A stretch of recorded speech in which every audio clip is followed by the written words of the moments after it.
Ahead on our news live at 7, the unemployment figures dipped to 8.8% over last year. We've got the breakdown for you. A brazen daylight murder in Garden Hills. Former parliamentarian and independence architect laid to rest today. And then in our news at 7:30, our Bethany McDermott has an actual copy of the cruise port deal. Details might surprise you. Our news live at 7 starts right now.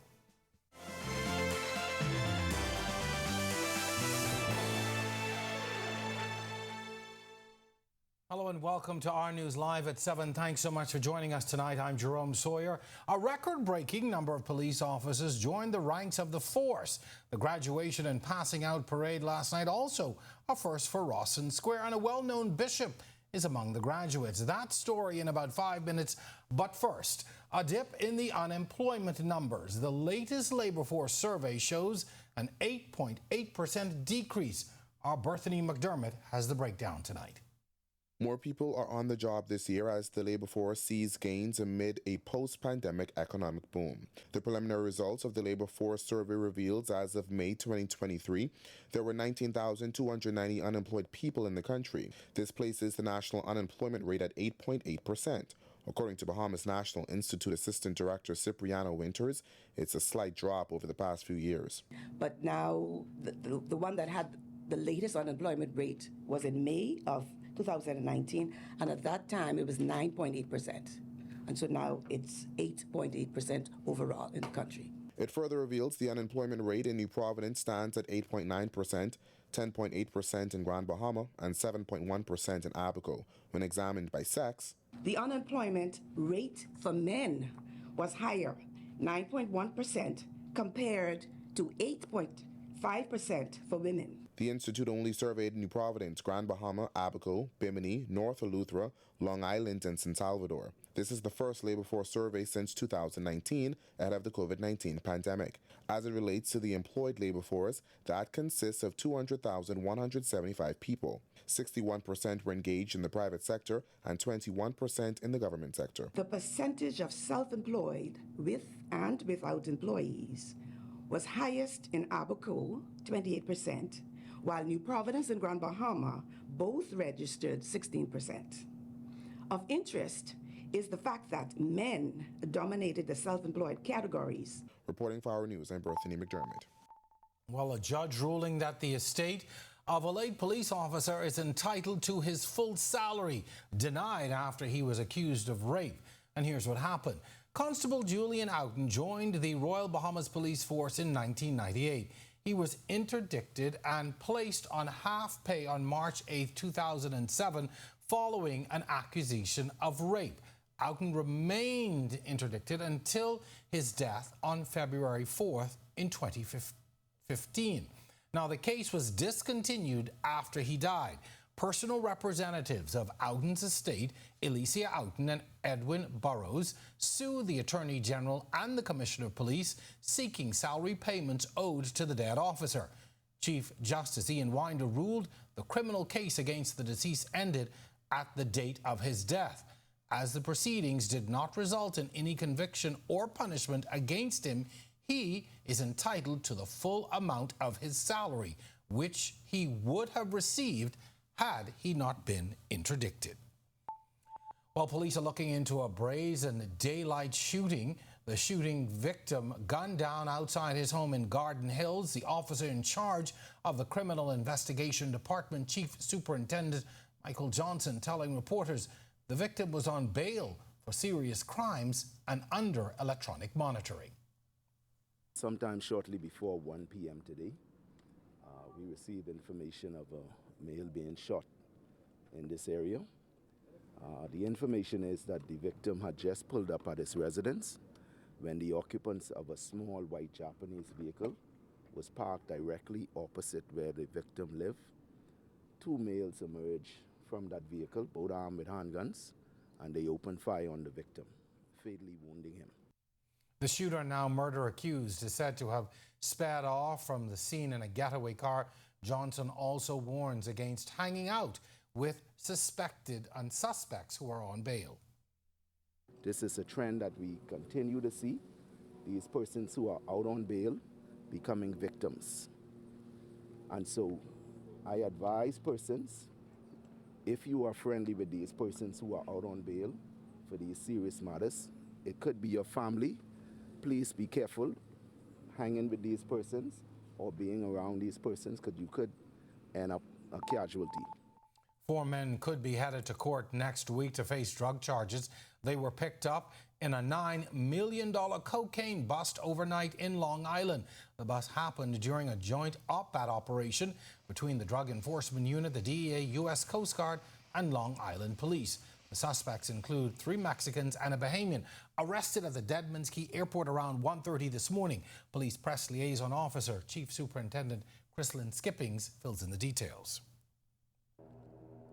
Police arrested 2 of the men after conducting a search of a single-engine Cessna aircraft where 15 croaker sacks of suspected cocaine were found and subsequently confiscated. Around 7:20 this morning, acting on intelligence, officers on Long Island went in the area of a service station where they arrested 2 additional males who are believed to be the pilot and the co-pilot. Drugs weighed over 1,000 pounds, and police also sending a warning to drug smugglers. Our police force, our counterparts from OPBAT, all of our law enforcement agencies, we are on one accord, and we remain firm, we remain resolute that we are going to protect this country and keep our borders safe of all illicit contrabands. The largest squad in the history of the police force officially reporting for duty today after their graduation and passing out parade last evening. Even the venue for the ceremony was historic. For the first time, it was held in Rawson Square. Senior members of the force, the Governor General, the Prime Minister, and all witnessed that event. Among the graduates was Volunteer Police Reserve 3089 Lawrence Roll, also known as the Singing Bishop, who put on a show in Rawson Square.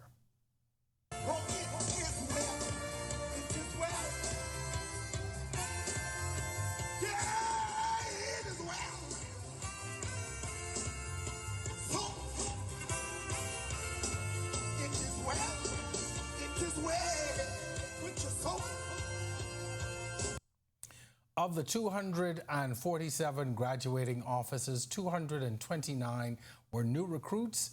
Some of those grads told us why they decided to join the force, including a young man who's following in his father's footsteps and won the top award. I came from a military background, being assistant commissioner Yuliana's son. It feels great.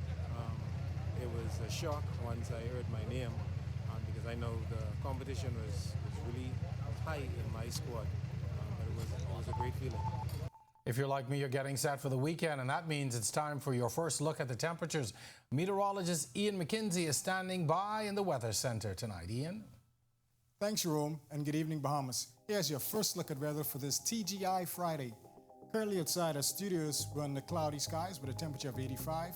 Our winds are out of the east at 12 miles per hour with a feels-like temperature of 83. Taking a look at our temperatures across the country at this time, in our nation's second city, Freeport, we have 85, 84 in Marsh Harbor, Abaco, 85 in Great Harbor Key, a pair of 86 in Allenstown, Bimini, and Nicholstown, Andros, 85 in the nation's capital, and 84 in Governor's Harbor, Eleuthera. In the central Bahamas, Camps Bay, 86, 85 in Georgetown, also Deadman's Key, 85, 84 in Arthurstown, Kidd Island, and a cool spot again, Coburn Town, Salvador, at 82. In the southeast Bahamas, we have several 85s in Duncantown, Ragged Island, Delectable Bay, Acklands, and 85 also in Colonel Hill, Crooked Island, and Abrahams Bay, Mayaguana. 86 in Providenciales, Grand Turk, and Matthew Town, Inagua. Here's your first look at satellite and radar. At this time, we still have some cloudiness across the area, but most of that mid to upper level clouds, not much in terms of showers or thunderstorms at this time. Stay tuned, more weather is still to come. Still to come on our news tonight, farewell to one of the architects of our independence. A debate over the numbers. A look at what went down in Parliament during the budget debate this week. getting ready to celebrate. A look at the work underway at 2 venues getting ready for independence celebrations. It's all straight ahead on Our News at 7. Make your mornings brighter with Our News This Morning. Live from Margaritaville in downtown Nassau. Starting July 3rd to 7th, the team you already trust helps start your day informed and inspired. Join us from 6:30 a.m. for the latest headlines, riveting stories, and a view of the world that matters to you. Don't forget to set your alarms. Our News This Morning on Channel 212 and the Our News Bahamas Facebook page. Welcome to The Rewind, an Our News monthly podcast where we discuss various different topics in the Bahamian society. I'm your host, Jasmine Lundy. I'm your co-host, Janae. I don't like eggs enough. I get the vibes. Right, let's put that on a shirt. Go by our last name. Yeah. This is The Rewind.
A fitting farewell to a man who loved his country and politics. Former Cabinet Minister George A. Smith, a longtime member of Parliament for Exuma, who was one of the signatories to the Bahamas Constitution, laid to rest today in a state-recognized funeral. Family, friends, and the nation's top politicians, former and current, attending his funeral at St. Francis Xavier Cathedral on West Hill Street today. Smith, who was active until his death, was found dead in his Cable Beach home last month. A devout Roman Catholic, he was elected in 1968 and served as the MP for Exuma for 29 years. At the time of his death, he was the non-resident High Commissioner to Singapore and a consultant to the 50th Independence Secretariat. Opposition leader Michael Pintard and Prime Minister Philip Davis going head-to-head in Parliament during the budget debate this week over the government's assertion that there was a $1 billion difference between the numbers provided by the previous administration's pre-election report. Here is Pintard seeking to set the record straight. Madam Speaker, we did not leave $1 billion worth of bills behind. Madam Speaker, those items, Madam Speaker, on page, Madam Speaker, I listened to him when he spoke. I expect to say what, okay. Madam Speaker, the items on page 7 that was listed by the member, they were not obligations and they were not payables. This isn't the first time the issue was brought up in Parliament. The Free National Movement has denied government's claims. The back and forth boils down to a difference in interpretation between both administrations. Pintard's comments prompting the Prime Minister to stand to his feet. He says Pintard's comments were disingenuous. We hired an independent accounting firm to tell us why that, to look into it. They look into it and they confirm, yes, there was this unrecorded sum that was not included in the report. Let's accept that. Then what they went on to say, in attempting to understand why it was not recorded because the then administration believed it should not have been. But that was their belief. We said it should have been. Well, the Ministry of Works is promising to do its part to get us ready for the upcoming independence celebrations. Our Joshua Williams has details in tonight's Work in Progress segment.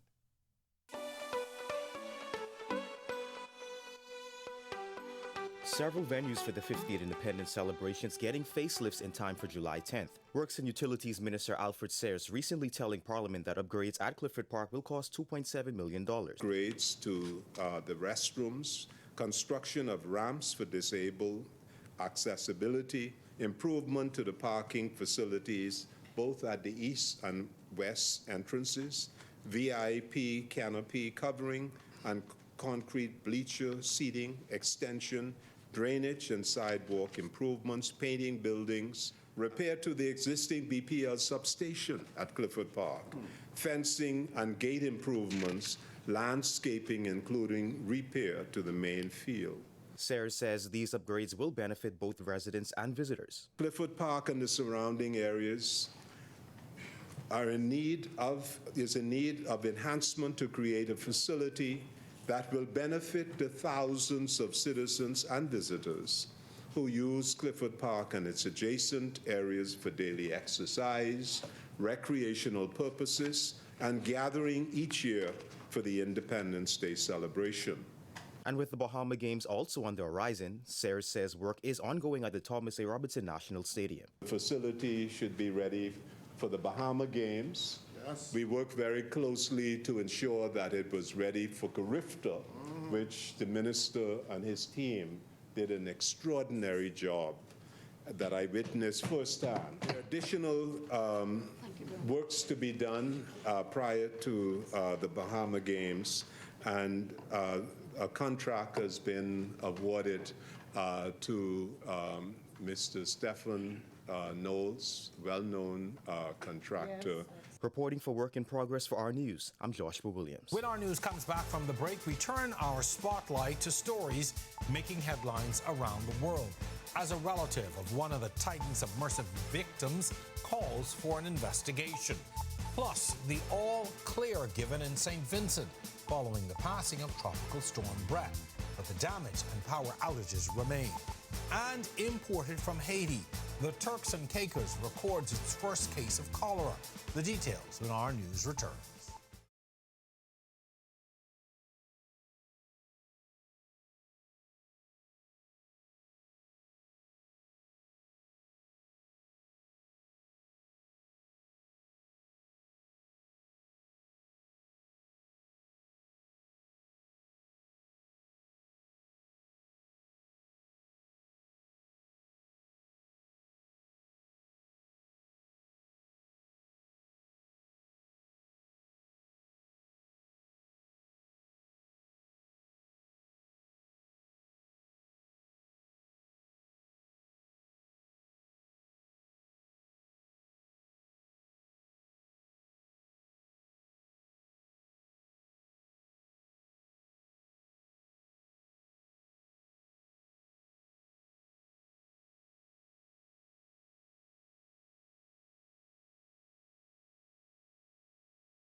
This is Our News. Welcome back. We turn our attention now to those stories making headlines across the world.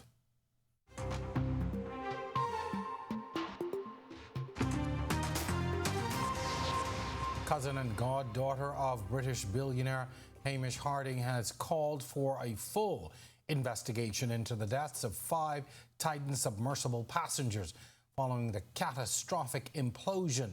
The safety of the sub is now being questioned. Dick Barton, the first British man to dive to the Titanic, questioned the design and maintenance of the sub, saying there were many red flags here. However, OceanGate's co-founder, who left the firm a decade ago, told the BBC the sub went through a rigorous test program. Well, Meta says it will begin restricting news to Canadian consumers on its Facebook and Instagram platforms after Parliament passed a controversial online news bill. Canada's Online News Act cleared the Senate on Thursday and lays out rules requiring platforms like Meta and Google to negotiate commercial deals and pay news organizations for their content. Meta has called the law fundamentally flawed. And now to the region, where in St. Vincent and the Grenadines, a tropical storm warning has been discontinued following the passing of Tropical Storm Brett. However, the Meteorological Services Office says a flash flood warning remains in effect until further notice. Meanwhile, Brett washed away a house and damaged other homes on the island, while 50% of the residents are said to be without power. And now to the Turks and Caicos Islands, where health officials have confirmed one case of cholera. Here's Deandra Hamilton, our newest media partner with Magnetic Media.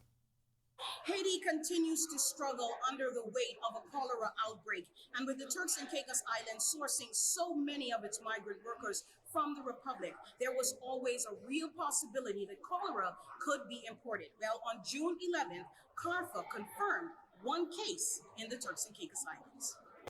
A team from the UK Health Security Agency is already on the ground in Providenciales, ready to lend the vital support to the Turks and Caicos, a British overseas territory, as it ensures the one case of cholera detected in the islands earlier this month does not mushroom to many. On June 11th, the Trinidad-based lab of the Caribbean Public Health Agency, or CARFA, confirmed that TCI had caught one of the most toxic strains of the bacteria, and handling of the detection is receiving commendation from Bahamas and TCI representative at the Pan American Health Organization, Dr. Eldona Boisson. Turks and Caicos Islands and the others have pulled out those plans, dusted them off, gone through them, done whatever revisions they needed to, had consultations with us, so they had a good plan. And I really want to congratulate the Turks and Caicos Islands because they had one case come in and they have not had spread. It means they were able to detect it quickly and they were able to isolate and prevent the spread. On the ground, the National Public Health Laboratory is morphing, developing capacity to be able to confirm cholera in the Turks and Caicos. Dr. Boyson said this is good. It's a UK territory, so I'm pleased to see that the UK is supporting. We are also doing the same. We're assisting them with doing a water sanitation and hygiene assessment. We have the Caribbean Public Health Agency who assists them with the testing to determine the strain. So I would say we're in a good place, but of course you can always do better. And it's always important to evaluate what you've done to correct whatever mistakes or whatever gaps may still pertain. The strain was on June 4th detected in a patient presenting at the Cheshire Hall Medical Center. The individual had recently returned to Providenciales on a trip from Haiti. And on the ground already in the TCI regarding cholera is the UK Health Security Agency, which is joining forces with the Ministry of Health and Human Services. Deandra Hamilton reporting for the Turks and Caicos Islands. Still to come on our news today in history, find out interesting facts about the day that was June 23rd, including a journey to Prime Minister that began in 2015. And then in our news at 7:30, an Our News exclusive on the Nassau cruise port. We pose the question, is it a good or bad deal? And the story of embattled former MP and Cabinet Minister Lanisha Rowe takes a turn following her arraignment today. We'll tell you the charges when our news returns.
Welcome back to Our News. It's time now to turn our spotlight on events that shaped the day that was June 23rd. Take a look.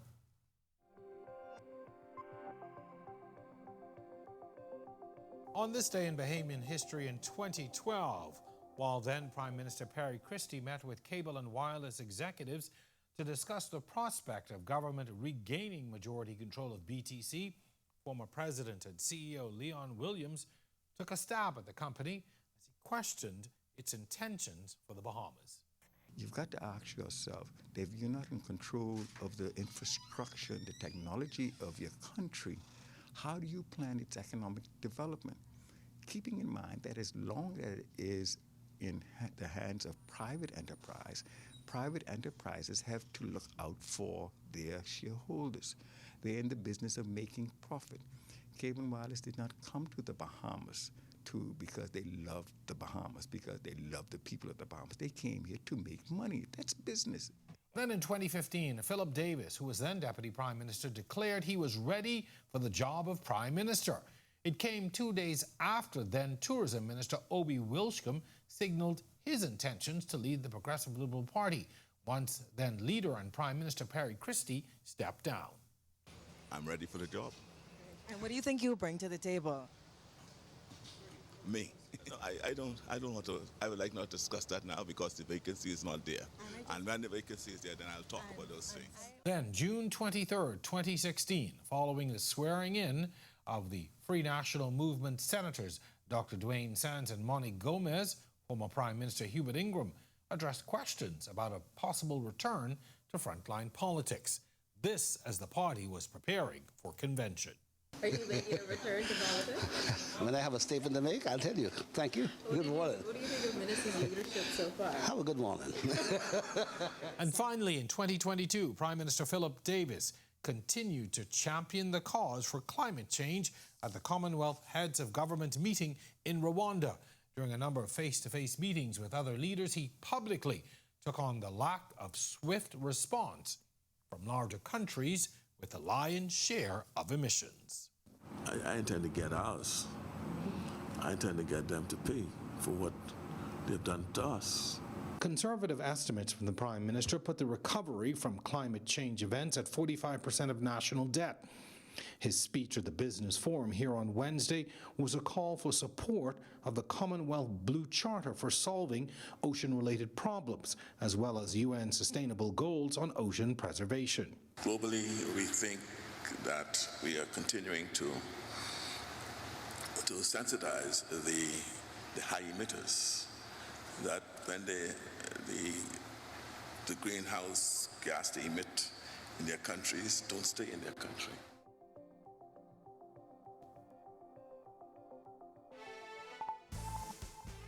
Well, to watch that historical recap again and for all of today's top stories, visit ournews.bs. That's going to do it for Our News at 7. Joining us now is Italia Hall with the latest headlines. Italia, yes, good evening. Jerome. Happy Friday. TGIF. Yeah. I cannot wait for the weekend to get started and get some rest. I'm sure you're looking forward to it too. Definitely. All right. Thanks so much, Jerome. Well, the new Nassau cruise port back in the news tonight in an Our News exclusive. Plus, the police commissioner speaks about the force's commitment to protecting the country's #1 industry. Here are your latest headlines. Up for question first tonight on Our News Live at 7:30. Our News obtains a copy of the Nassau cruise port lease. Berthany McDermott has the exclusive. Plus, heightened security, the beef-up police presence you'll find on your next downtown commute.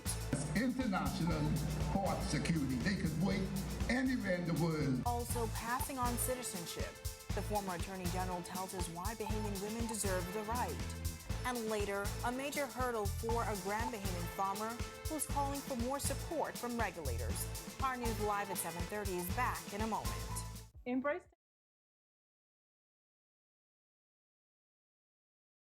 If new, Heineken Silver was a riveting Viking saga. Last the 12th, your family tortured my first wife and stole my second favorite goat. Now you want to marry my daughter.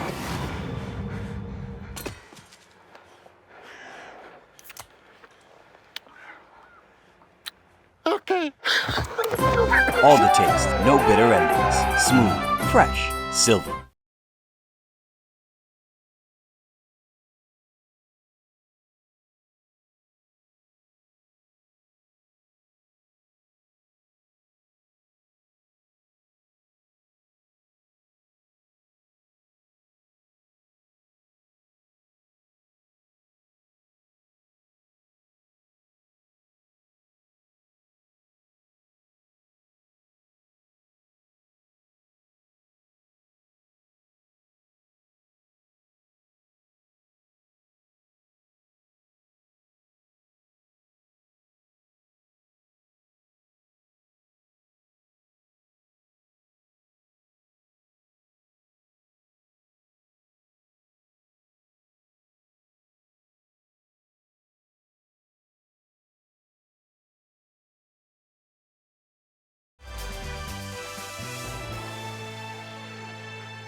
I'm Natalia Hall. Topping news tonight, days after Immigration and Labor Minister Keith Bell slammed the Nassau Cruise Port deal, Our News has exclusively obtained a copy of the lease.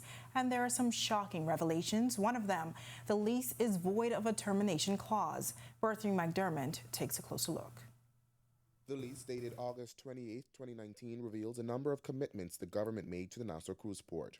This lease reads, any unlawful disruption of the Nassau Cruise Port Limited's right to use the premises constitutes a breach of the agreement, and as a result, the lease will remain in force so long as the heads of agreement is in force. It adds, for this reason, the lease does not have a termination clause independent of the HOA.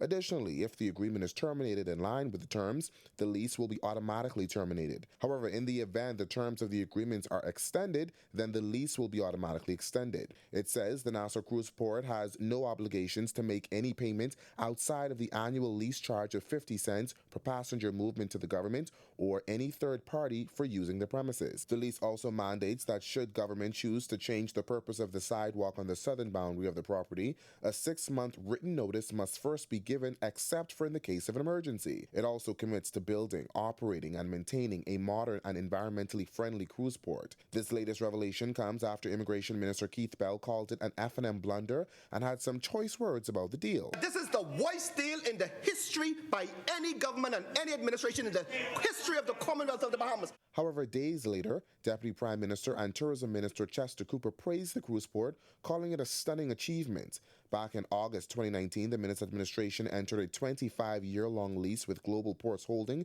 to redevelop and manage the Nassau Cruise Port. The heads of agreement is valued at $250 million.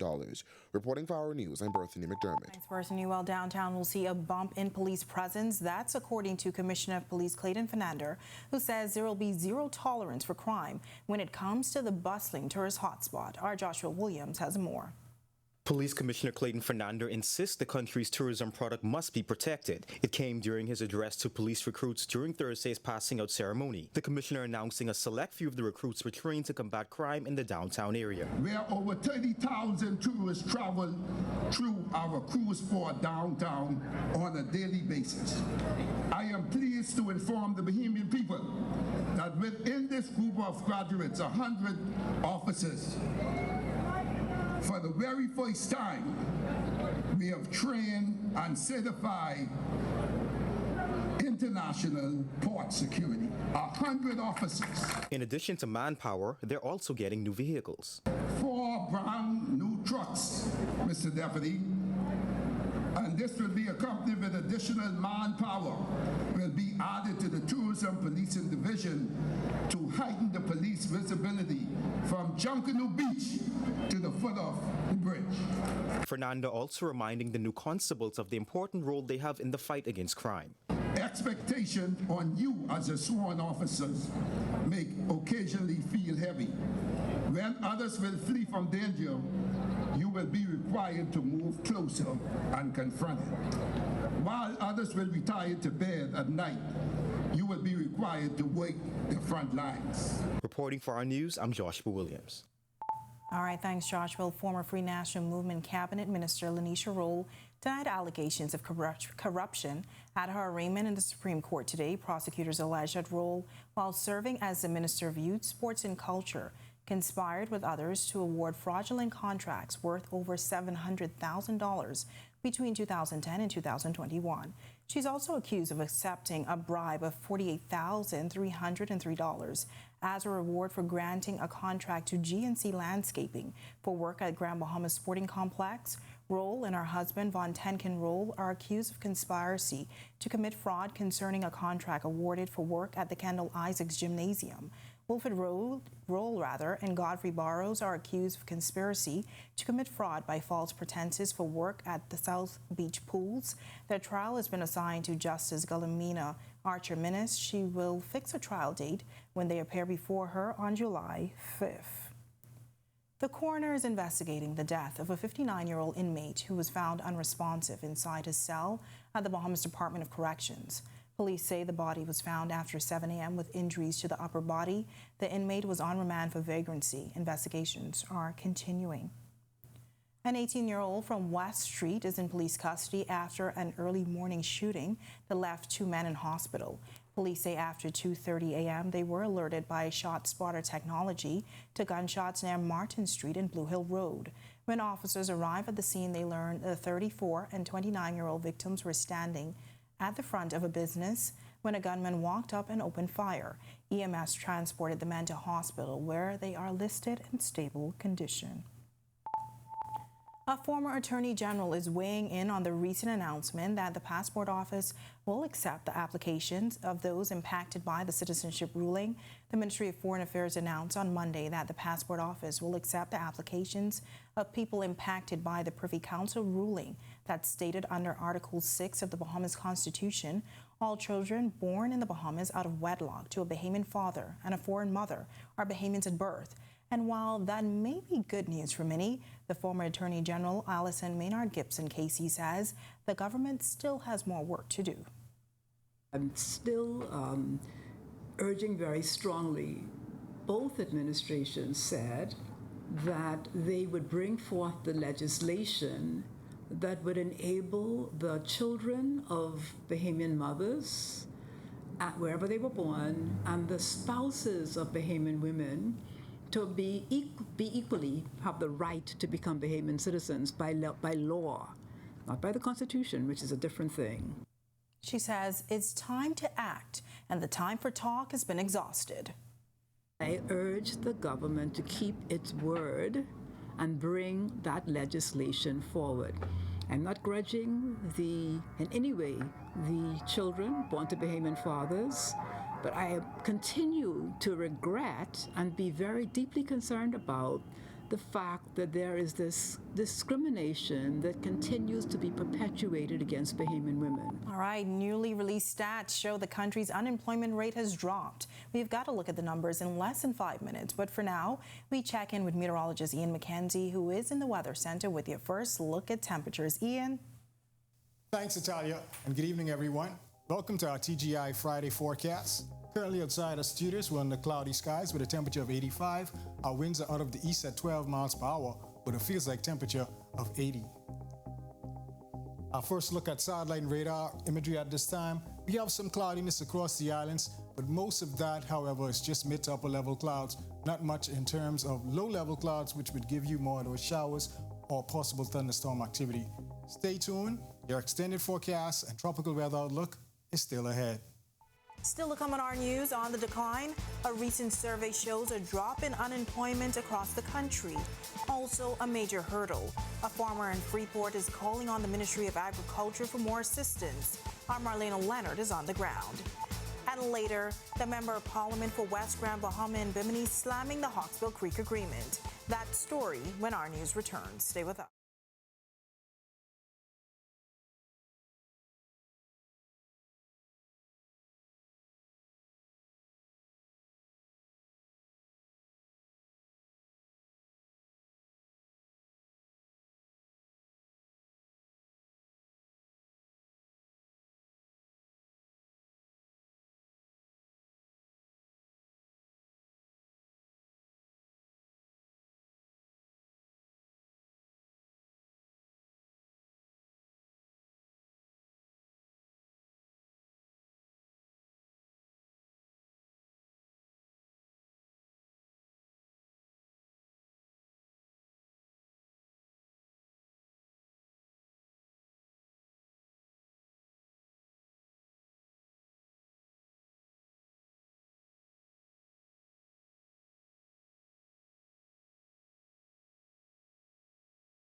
More and more people are on the job this year as the labor force sees gains amid a post-pandemic economic boom.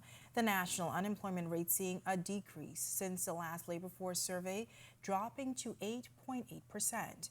The new numbers were revealed in a recent survey by the labor force. According to the preliminary results, as of May 2023, there were 19,290 people employed. Bahamas National Institute Assistant Director Cipriana Winter says it's a slight drop over the past few years.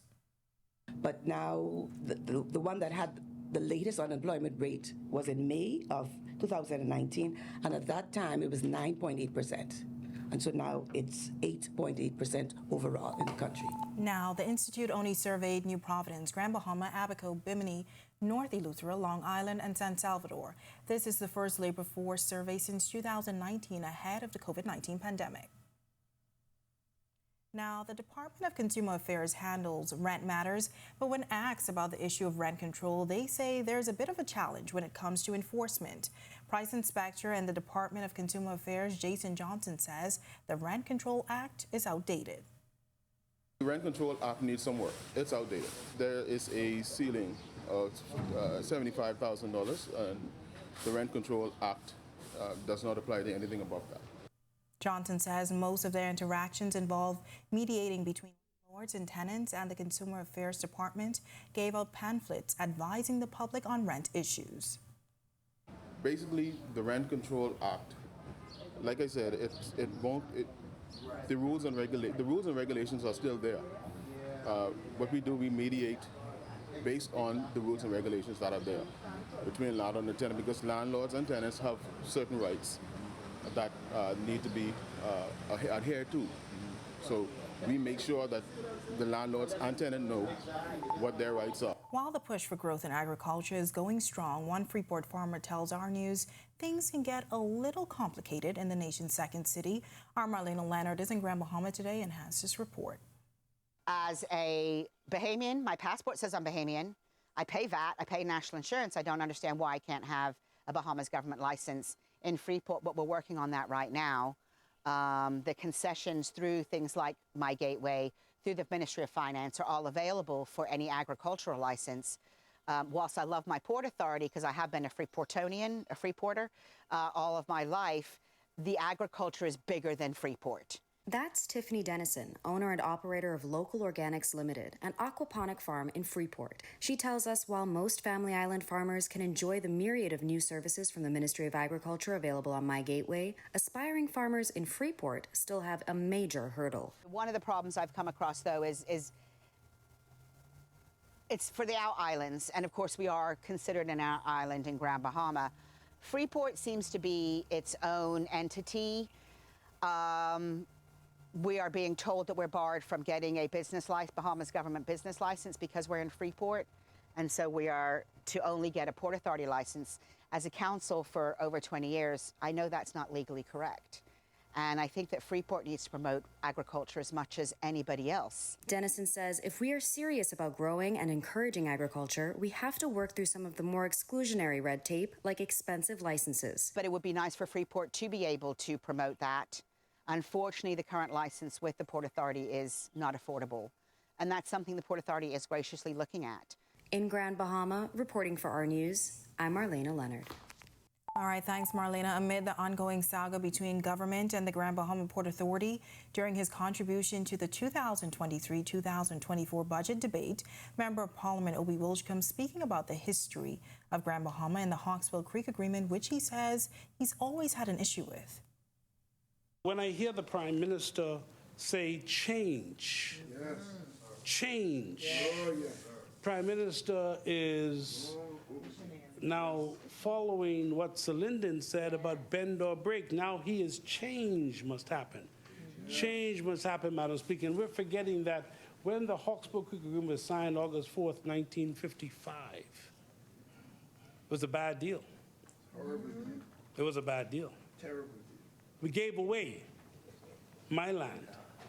The Member of Parliament also giving an update on the government complex in Pinedale 8 Mile Rock in Parliament.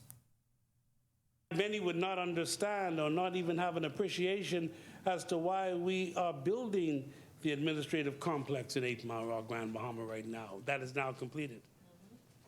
They won't understand that, which is why there was no urgency to get it done by the last administration. But now it's finished. And speaking of Grand Bahama and its economy, in our monthly sit-down with RF Bank and Trust Vice President and Group Head of Investment Management, David Slatter, he spoke about growing the Bahamian capital market and says Grand Bahama is perhaps the most underutilized resource in the Bahamas. He also touched on the Grand Bahama Port Authority and their management of the city of Freeport. If you think about the infrastructure, it was built for 250,000 people, and there's maybe 40 or 50,000 people there. So the ability to expand and build that economy, the infrastructure is there just waiting to be leveraged. You need certain amenities, right? So, I mean, there's the investment the government's making in the hospital. There's the investment in the airport that's planned. The airport is essential, all right? Now, that $200+ million that's going to go into that airport, it's going to be primarily private capital that's going to fund that. So there's going to be a public-private partnership. And once again, this would be investment banking, bringing an issue to market, allowing for whether it's a mutual fund, pension plans, or individuals to invest and therefore benefit from that project. Recently in the paper, there was a talk about an equity offering by Doctors Hospital. So they plan to do a secondary issue of common shares. They're looking to raise, I think, $25 million, which is going to go into their hospital in Freeport. So Freeport right now, there are a lot of projects in the works. And it's not just hearsay. This is like actually going to happen. The shareholders behind the port, sometimes it seems a bit dysfunctional. So I think, they need to get their act together and become more unified in how they communicate and negotiate with the government. Because if they remain, not unified and don't have a common position, then it's going to make it more and more difficult for them to negotiate with the government. So I think the onus is on the port, the owners of the port to get their act together. Let's go. All right, once again, that was RF Bank and Trust Vice President David Slatter. We discussed much more in our conversation about the importance of investment banking, the budget, and corporate tax, which will be coming up in a later newscast. When our news comes back from the break, Miss Bahamas Universe is making its Jubilee return. The contestants share their platforms. Mike Strawn and some NFL friends are holding a youth football camp in the capital, and the Minister of Youth, Sports and Culture announces the lineup for the next Bahamas games. Hold tight, our sports is next. And the weekend is finally here. What you need to know about the forecast before you make any weekend plans? Ian is back in the Weather Center. He's got you covered when our news continues. Make your mornings brighter with Our News This Morning. Live from Margaritaville in downtown Nassau. Starting July 3rd to 7th, the team you already trust helps start your day informed and inspired.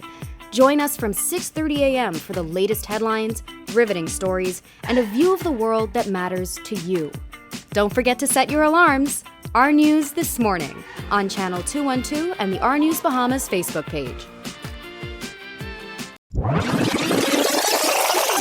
Welcome to The Rewind, an Our News monthly podcast where we discuss various different topics in the Bahamian society. I'm your host, Jasmine Lundy. I'm your co-host, Janae. I don't like eggs enough. I get the vibes. Right, let's put that on a shirt. Go by our last name. Yeah. This is The Rewind.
Today's sports update is sponsored by Michelob Ultra, distributed in the Bahamas by Jimmy's Wines and Spirits.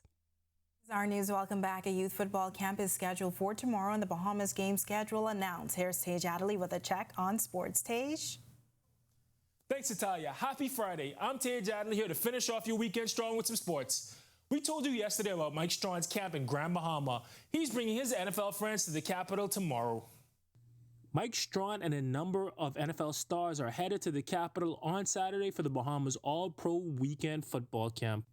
Coming with Strawn will be LA Chargers star wideouts Keenan Allen and Mike Williams, as well as Super Bowl champ Rashad Fenton and a number of other NFL players who are in town for the football camp.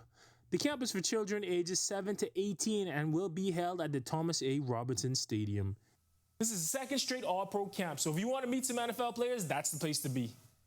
Besides being the place to be for an All-Pro camp, the Sports Center will also host the upcoming Bahamas games. Sports Minister Mario Bolag gave an overview of the games yesterday. We should be excited today. We are just less than 3 weeks away from the most exciting event which will unite this country through sports. The 6 Bahamas games will be held from July 7th to the 15th. Sports Minister Mario Bolag provided the media with an update on the games during yesterday's weekly press briefing. Over 3,000 athletes across 16 different sports will represent their islands of birth and heritage in this Olympic-style sporting festival. Bolag also announced a couple of special guests as the game's patrons and chancellors. Happy to announce that the patrons for this year's games will be none other than the Right Honorable Perry Gladstone Christie, former Prime Minister, national track and former national trail, former track and national field athlete, and Mrs. Beverly Wallace Whitfield, a sports enthusiast and philanthropist. We have also identified the chancellors as Mr. Craig Flowers and Dr. William Thompson. Now, the minister also announced that the ministry collaborated with the independent secretary to make sure that there are no scheduling conflicts between the games and the 50th celebrations. All morning sessions are free and prices will be incredibly affordable, only $2 for children and $5 for adults. We're about 2 weeks out from the games. I hope you're ready, because I am. We're done with this week's sports. I'm Tage Adderley. Have an amazing weekend. Still ahead on our news tonight, 10 contestants vie for the coveted Miss Bahamas Universe title. The theme this year, the Jubilee. Meet the young ladies in less than 5 minutes. Plus, Ian's got you covered with your weekend weather planner and the extended weather forecast when our news returns.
Welcome back to our news. TGIF. The weekend is finally here, and meteorologist Ian McKenzie is back in the Weather Center with what you need to know before making any weekend plans. Ian?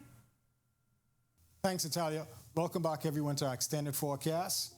In the tropics right now, we have the Brett still out there as a tropical storm, but it's moving away from the Windward Islands right now. It should die out over the Central Caribbean throughout the course of the weekend. And right behind Brett, we have Cindy. None of those systems pose any threat to us. Cindy should move towards the west-northwest, just parallel to the islands by about early, say Tuesday thereabouts, then curve back towards the northeast, where it should be carried up by those currents and just be pretty much a fish storm. Over our islands, we have cloudiness, not much in terms of precipitation or thunderstorm at this time. For your boating forecast for the northwest Bahamas, winds will be east to southeast at 10 to 15 knots. Seas will be 1 to 3 feet near shore, but up to 2 to 4 feet offshore, and you can expect a high tide tonight at 12:29 a.m. For the central and southeast Bahamas, winds will be easterly at 15 to 20 knots, with seas running 4 to 7 feet. That will post a small craft caution across those areas, and swimmers, we're advising you to exercise caution due to the threat of rip currents. Here's a look at your national forecast.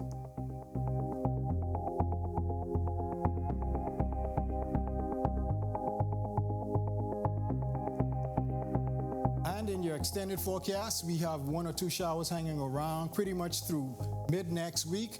We expect those temperatures to start soaring again well into the 90s, and those lows hanging high into the upper 70s.